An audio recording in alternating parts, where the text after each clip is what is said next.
صلاة تنحل بها الكرب وتنفك بها العقد. اللهم اغفر لي ولوالدي وللمؤمنين والمؤمنات يوم يقوم الحساب. اللهم امين يا رب العالمين. اتمنى تحطي لي لايك واشتراك سواء مشتركه جديده او من المتابعين، وتشير الفيديو على قد ما تقدري. النهارده يعني هحكي لكم قصه فكاهيه، حاجه يعني بصراحه جميله جدا. يعني انا من نفسي عن نفسي ضحكت. يعني عارفين اللي بيقول لك شر البليه ما يضحك؟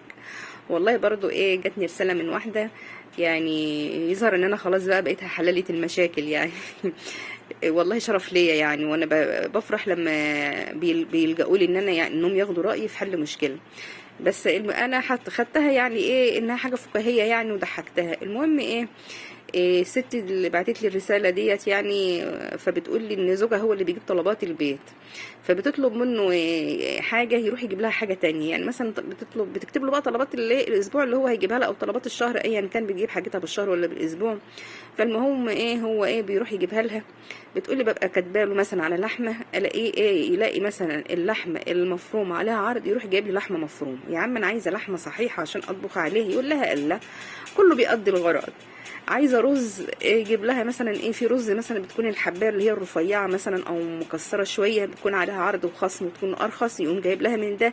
يا سيدي ده الرز دوت بيبقى مش حلو في الاكل، والاكلات مش بيرضوا ياكلوه، بيترمي في الزباله. يقول لها مش مشكله، كله بيقضي الغرض. المهم كل اي حاجه عليها عرض يجيبها لها.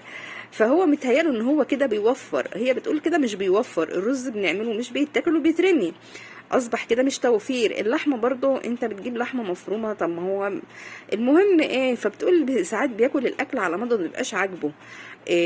فبتقوم تقول له الاكل عاجبك؟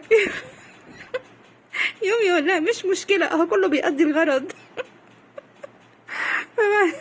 والله انا ضحكت وهي بتحكي لي، قلت لها خلاص انت كمان عيشي، عيشه والسلام.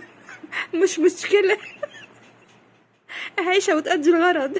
قالت لي انت بتتريقي؟ قلت لها لا والله مش بتريق، ما انت لازم تاخدي الامور ببساطه وصدر رحب علشان خاطر تعيشي تعرفي تتاقلمي. هو طبعه مش هيتغير. يعني في مثل كان زمان يتقال، يقول لك خدي ابنك على ما تربيه وجوزك على ما تعوديه. لا يا حبيبتي ده كان زمان.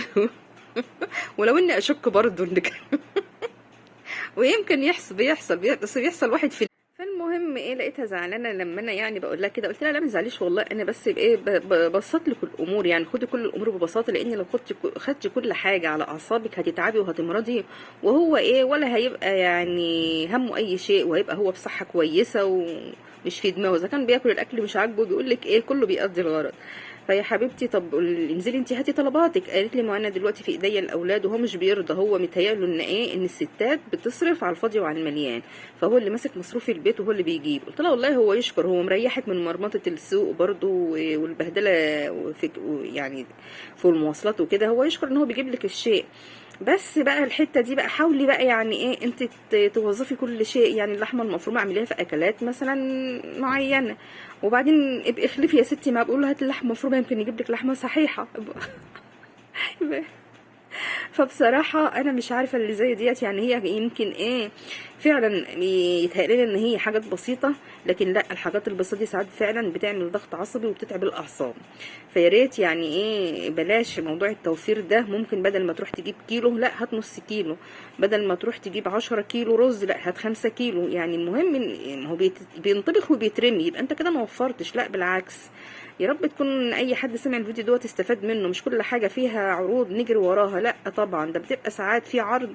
لو وناس كتير ما بتقراش مده الصلاحيه، بتيجي تقرا مده الصلاحيه تلاقي انتهاء التاريخ النهارده. طب انا هجيب الحاجه دي النهارده وهاكلها امتى؟ فما نجريش ورا كل رخيص. اشوفكم في حلقه جايه باذن الله.